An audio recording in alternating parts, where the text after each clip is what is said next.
Hoy vamos a contar una historia que parece mentira, de esas que cuesta creer que pasaron de verdad. Nos vamos a un día concreto en el que Buenos Aires, sí, Buenos Aires, fue nazi. A ver, fijémonos bien en esta imagen. Esto que estamos viendo no es Alemania, no es Berlín en pleno apogeo del Reich. No, es el estadio Luna Park, en el corazón de Buenos Aires. La fecha, 10 de abril de 1938. Es increíble, un estadio a reventar de gente, banderas con esvásticas por todas partes y el saludo nazi.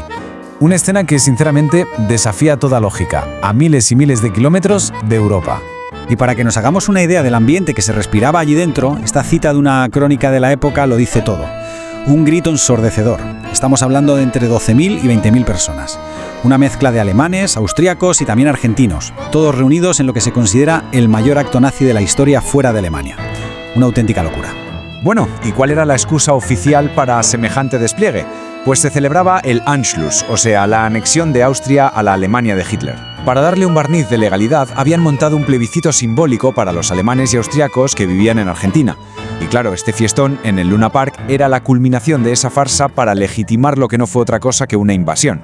Pero claro, la gran pregunta es, ¿cómo pudo pasar algo así? ¿Cómo es que el nazismo encontró un sitio tan cómodo para crecer en Argentina?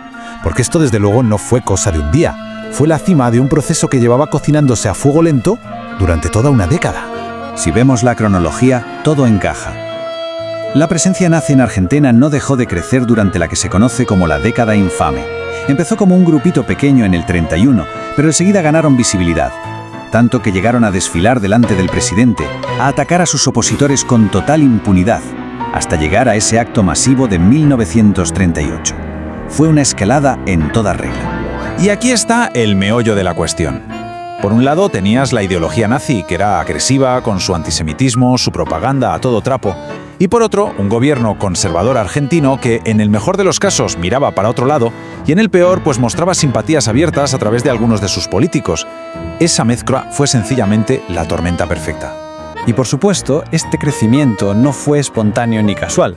Detrás de todo había dos figuras clave, dos arquitectos que fueron construyendo pieza a pieza la influencia del Tercer Reich en Argentina.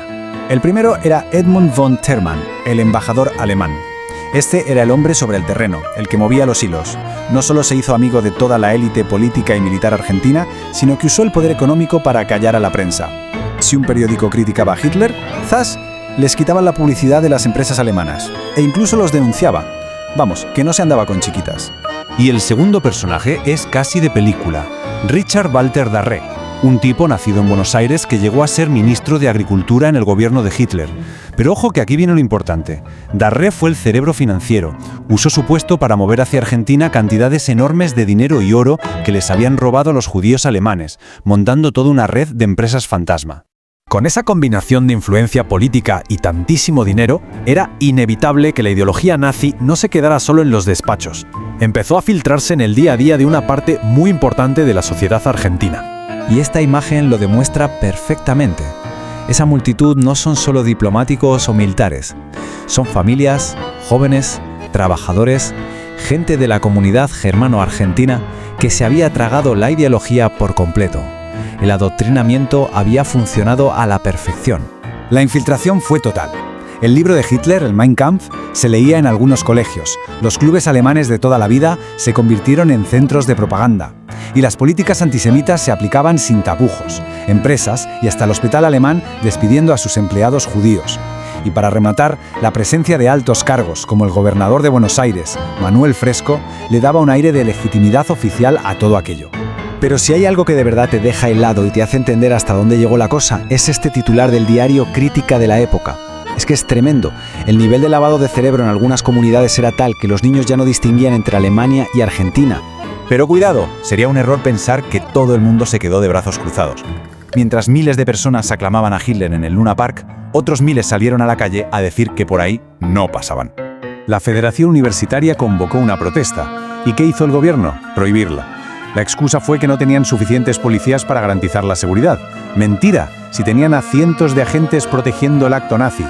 A pesar de todo, unas 5.000 personas se presentaron y fueron reprimidas con una violencia brutal, lo que provocó disturbios por todo el centro de la ciudad. Y esta represión, lamentablemente, tuvo un coste humano.